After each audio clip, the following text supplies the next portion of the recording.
Bonjour, cette année c'était la deuxième édition de ceci, le salon du survivalisme qui s'appelle maintenant Survival Expo. Et donc j'y suis allé dimanche. Évidemment, c'était trop tentant. Je ne pouvais pas me retenir d'y aller. De toute façon, j'avais bien apprécié celui de l'année dernière. Ceux qui ne connaissent pas je les invite à aller voir la vidéo que j'avais fait. J'étais même le premier à avoir posté une vidéo sur ce salon l'année dernière. Donc cette année, je n'en ai pas fait. Je me suis contenté de faire le tour des rayons et je me suis baladé pour moi, pour me faire plaisir. Chose que je n'avais pas réussi à faire l'année dernière. Et du coup, eh bien, cette année, j'ai encore craqué. C'est un modèle de chez Brisa Knives. C'est une collaboration avec la marque Enzo. C'est un couteau de forme Nesmuk, je ne sais pas comment on prononce. En tout cas, ce modèle, c'est donc le Enzo Brisa Nesmuk 125. Alors, c'est un joli couteau. Bon, ça faisait longtemps que j'avais envie d'un couteau de cette forme. Je trouvais que c'était une forme typiquement bushcraft, vraiment faite pour ça, quoi, adaptée pour la sortie en forêt. Et je voulais quelque chose d'assez classique, d'assez naturel. Et celui-ci, donc ce Nesmuk 125, il avait toutes les caractéristiques qui m'intéressaient. C'est un couteau qui est dans un acier, c'est du 80 CR-V2. Alors c'est un acier qui est très couramment utilisé en Finlande pour fabriquer leurs couteaux, les Puukko. C'est également l'acier utilisé sur mon Terava Jacare Puukko, que je vous montrerai tout à l'heure. C'est un acier carbone qui n'est pas du tout inox. C'est un acier qui est assez résistant. Je crois qu'il est donné à plus de 60 HRC. Et ce qui m'a séduit, c'est ce manche, ce bois là. Ça s'appelle en France, on appellerait ça du bouleau madré, je crois. Chez les Américains, ils appellent ça du curly birch. C'est un bois qu'on trouve en Finlande. Je trouve que c'est très joli.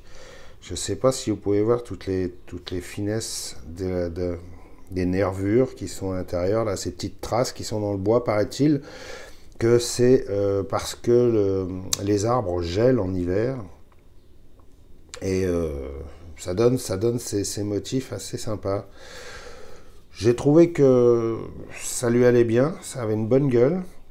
Et puis, comment dire, quand je l'ai pris en main, j'ai tout de suite été séduit parce que, bon, tout le monde connaît les Enzo, le modèle Trapper, etc., etc. Eh ben, ils ont repris un peu la même forme de manche. C'est même pas un peu d'ailleurs, c'est quasiment la même forme de manche. Et avec une excellente prise en main. Pourtant, j'ai des grosses pattes bien larges. C'est vrai qu'au début, je me disais, oh, ça va peut-être paraître un peu court, mais non, pas du tout. La prise en main est excellente. Et puis, surtout, dès qu'on l'a en main, l'équilibre est parfait. Enfin bon, voilà, il y a un petit peu plus de poids sur la lame, c'est normal. C'est une lame qui fait 12 cm 5. C'est pour ça que d'ailleurs, ça s'appelle le Nesmuk 125. Et puis, comme vous pouvez voir, il y a des intercalaires rouges du plus bel effet, là, ici. Alors évidemment, c'est les finitions, c'est de chez Enzo, hein, sans problème, c'est parfaitement bien fini. Ce métal là, il est, comment dire, alors, je ne sais pas si vous allez voir ça correctement. Je l'ai déjà utilisé, hein. La première chose que j'ai fait, c'est je suis allé me balader dans les bois pour aller couper du bois avec. Je ne pouvais pas résister à l'envie, donc c'est pour ça qu'il y a quelques traces de sève là sur la lame. Je ne l'ai pas nettoyé. Ici, on peut voir qu'il est brut de forge dans la partie supérieure de la lame et assez poli sur les moutures scandinaves. Alors c'est une vraie mouture scandinave. Ça veut dire que ça rentre dans le bois d'une façon assez phénoménale. La position, elle est très agréable. Je vais tout de suite faire une démonstration avec un Firesteel. L'arête de le dos de lame est vraiment, vraiment fait pour ça.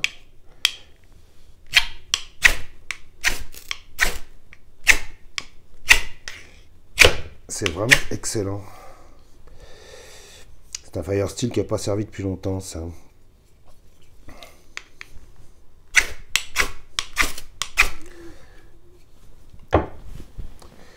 Donc voilà, j'ai craqué quoi. Alors je vous dirai pas où je l'ai acheté. Je l'ai acheté sur un stand qui était, certains le devineront, qui n'était pas sur le salon l'année dernière, mais qui était cette année. Donc ceux qui connaissent le salon sauront faire, comment dire, l'opération dans leur tête. Enfin, il y avait pas mal de nouveaux exposants cette année. Faut reconnaître une chose, c'est que le salon 2019 a vraiment quasiment doublé par rapport à celui de l'année dernière. Et je trouve ça très bien. Il y avait vraiment de tout, c'était très intéressant. J'ai pas fait de vidéo parce que bon, je sais que cette année, il va y en avoir tout un tas qui ont fait des vidéos, donc il y aura plein de vidéos qui vont paraître sur YouTube. Moi, je voulais en profiter pour moi-même. J'ai fait le tour des couteliers, j'ai fait le tour des équipementiers. C'était vraiment... Il y avait pas mal de choses à voir et pas mal de choses. Il y avait des conférences intéressantes. Et il y avait même chez Mora le monsieur Dave Canterbury, que tous les bushcrafters connaissent certainement. C'est une sommité, c'est un aventurier connu. C'est vraiment, bon, c'est un mec qui a passé sa vie dans les bois. Et c'est celui qui prête son image à Mora pour... c'est même lui qui a pensé et conçu le Mora Garberg. Donc il était là pour faire une démonstration et bon, c'était très sympa de le voir parce que c'est quand même un mec qui vient, bon, il vit pas en France, hein, lui il vit dans les forêts de je sais pas où aux États-Unis. Bon, on va tout de suite passer aux caractéristiques du couteau. Je vais virer le petit décor naturel qui fait, bon voilà, c'est bon, ça y est, on l'a vu, il fait un peu chier là maintenant. Ok, bon, maintenant que j'ai un peu plus de place, on va pouvoir voir les caractéristiques de ce couteau. Alors, il est fourni avec un étui en cuir de très bonne qualité, comme toujours chez Enzo, hein, un cuir bien épais, légèrement gras. Je dirais un peu dans le même esprit que les étuis de chez Condor. C'est bien fini, les coutures sont de bonne qualité. Il y a un système d'angleur qu'on peut virer, ou sinon un passe en ceinture classique. Et alors par contre la rétention est très bonne. Faut faire un petit peu attention avec ce genre de lame. La rétention est très bonne. Ça bouge pas du tout. Vraiment on peut lui faire confiance. Il faut juste faire un petit peu attention parce que c'est quand même une forme de lame avec un gros belly, avec un gros ventre bien rond là comme ça, et c'est extrêmement tranchant. Et quand on le rentre, il faut faire attention à ne pas cisailler les coutures. Bon, je pense qu'à la longue, ça doit quand même se cisailler un peu. Mais bon, Voilà, c'est dans un esprit très naturel.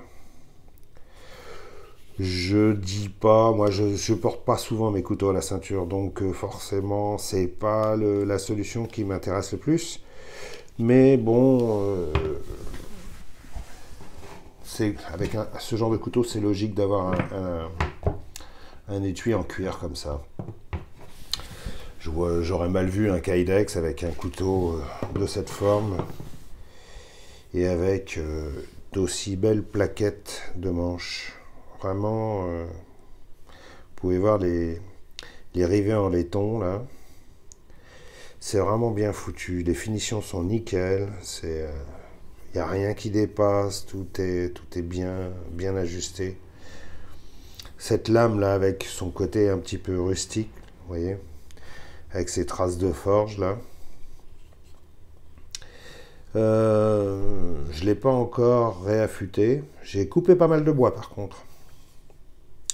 J'ai coupé pas mal de bois. Bon, on va passer tout de suite aux caractéristiques rapidement. Donc ce couteau fait... Bon, une fois de plus, vous ne verrez pas ce qui s'est inscrit sur l'écran de la balance. Le couteau seul fait... Voilà. 163 grammes, 9. Avec son étui,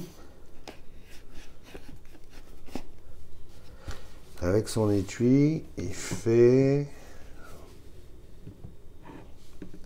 sans cacher l'écran, 250 grammes, 7. Ensuite, nous avons, au niveau de ses mensurations, alors, bon, comme je l'avais dit précédemment, la lame fait 12 cm 7, 12 cm 5, oui, un peu moins d'ailleurs, tiens, 12 cm 4, je dirais, de la pointe au début du manche. Pour un tranchant utile de 12 cm, c'est plutôt pas mal. Et une longueur totale de 23 cm 5, avec une longueur de manche de 11 cm. Épaisseur de manche, je dirais un peu moins de 2 cm.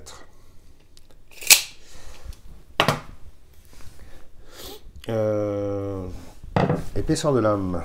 Sur certains sites, il est donné à 3 mm 5, sur d'autres à 3 mm 2. On va en avoir le cœur net. Moi, j'ai 3. Je sais pas si vous arrivez à voir. C'est très chiant ça. J'ai 3,37, 35. On est dans les clous. Franchement, moi j'aime bien. Moi, voilà, je sais que les goûts en matière de couteaux sont tous très différents pour les uns pour les autres. Il y a ceux qui préfèrent les pointus. Moi, je suis pas enfermé dans un style particulier. C'est une gueule qui me séduit sur le moment. Demain, je peux très bien craquer pour un Ka-Bar. Après-demain, je peux très bien craquer pour un Willsteer. D'ailleurs, je suis retourné voir le stand Willsteer. J'ai vu un modèle qui me tend très bien, peut-être un peu plus tard. Il est un peu cher, c'est le modèle Kodiak. J'aimais pas trop la première version parce qu'elle était un peu trop compliquée. C'est un modèle avec comment dire, des encoches à l'arrière du manche pour pouvoir décapsuler ou s'en servir comme clé ou pour pouvoir mettre des embouts de visseuse, etc., etc. Donc je trouvais ça un peu trop dans l'esprit Willsteer, puisqu'ils font leur couteau, c'est toujours très adapté à des fonctions, à des fonctions bien précises, etc., etc. Et ils l'ont ressorti, le modèle Kodiak, en version simplifiée, et là je l'ai eu en main, et honnêtement, bah, j'ai bien craqué. C'est le couteau de bushcraft par excellence, avec une prise en main super rassurante et avec une grosse lame bien large. Ouais, magnifique. Non, mais cher. Voilà, très très cher. je dirais le double de celui-ci. Je vais tout de suite vous faire petit test. Alors j'ai ramené un peu de bois frais. J'ai ramené un peu de bois frais parce que ça c'est un couteau, c'est vraiment fait pour couper du bois. Alors donc j'ai ramené quelques petites branches. C'est vraiment, ça rentre dans le bois, mais c'est vous voyez, comme ça pénètre bien là. Terrible, hein, ça rentre tout seul. Et merde. Évidemment, si je tape dans la caméra,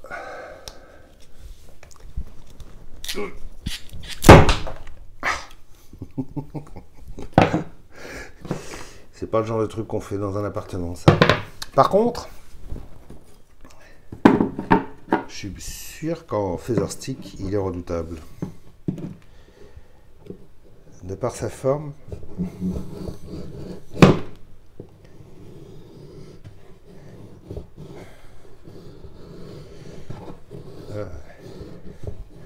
ça rentre dans le bois. C'est un peu trop frais ça. J'aurais dû le laisser sécher un peu.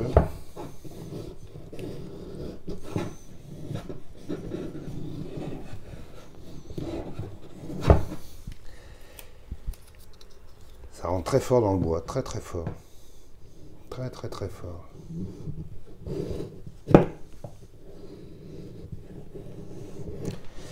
Faire des feather sticks avec une émouture scandinave comme ça, aussi bien affûtée, c'est assez compliqué parce que cette forme de lame là, ça veut tout de suite bien mordre dans le bois. Donc c'est super difficile à d'effleurer. Ceux qui ont eu l'occasion de tester des moras le savent. Mais bon, j'en ai pas encore bien l'habitude, puisque ce sont ses premières utilisations. Mais je pense que ce couteau-là, bah, il va m'accompagner en camping, en rando. Ouais, c'est un bon couteau de camping, ça. Un bon couteau de camping. Et tiens, je vais vous le comparer tout de suite avec le Theravage à Caripuco qui est dans le même acier. Bon, on n'est pas tout à fait dans le même esprit là. Hein. Le Theravage à Caripuco est quand même plus... Bon, il est vraiment fait pour bosser celui-ci. Il est vraiment fait pour travailler pendant des heures et des heures. Ça, c'est un super acier. C'est le même acier, hein. C'est du 80, c'est RV2. Regardez-moi ça, les petits motifs zébrés là. Je me suis amusé à faire avec de la moutarde. Je trouve ça assez rigolo.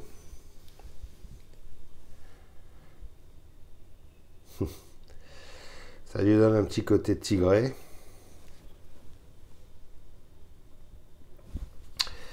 Très simple à faire. Hein. Un de ces quatre, je ferai peut-être une vidéo sur ça. Juste pour rigoler. Comparé avec un couteau qui joue un peu dans la même catégorie, c'est-à-dire le SI 4 HM, lame un peu plus courte lui. Alors peut-être le SI 6 HM.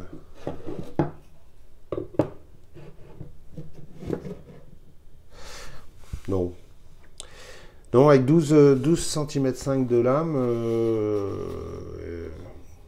j'ai pas grand chose qui puisse s'aligner avec au niveau de la même longueur. Je dirais, vous voyez par exemple la différence avec le SI, l'étui du SI, très bien. Hein. Par contre, voilà, c'est un peu chiant. Faire attention à ne pas le perdre. Alors que par contre, le SI 6 HM, lui, il bouge pas.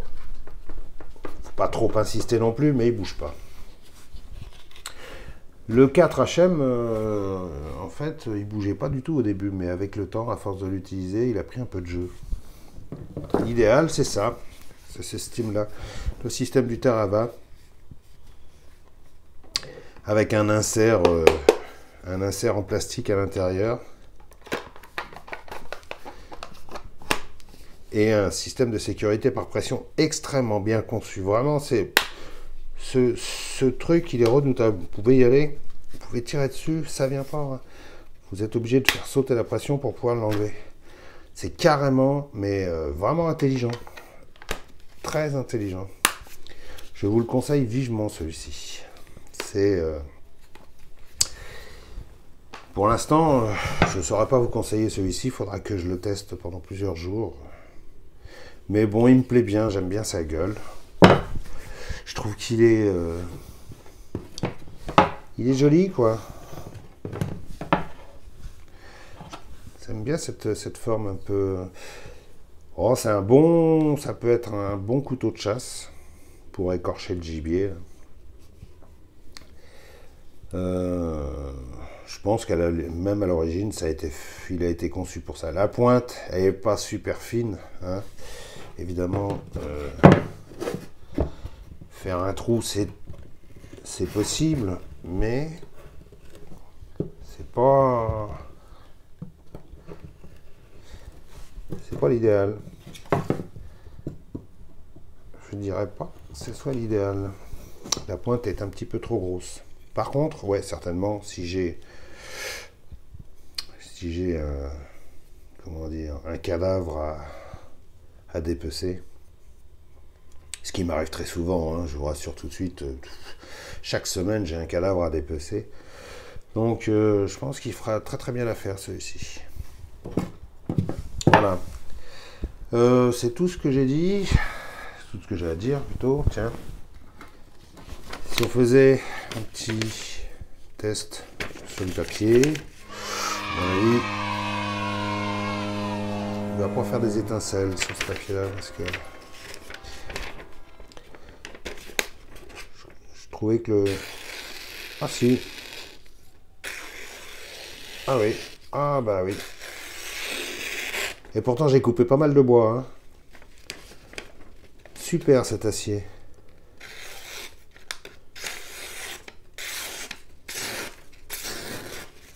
Waouh.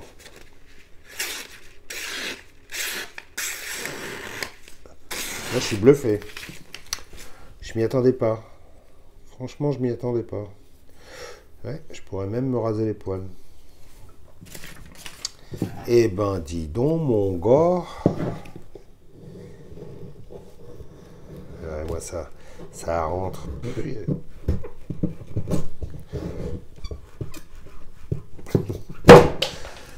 Je suis en train de faire des putains de marques dans le support là.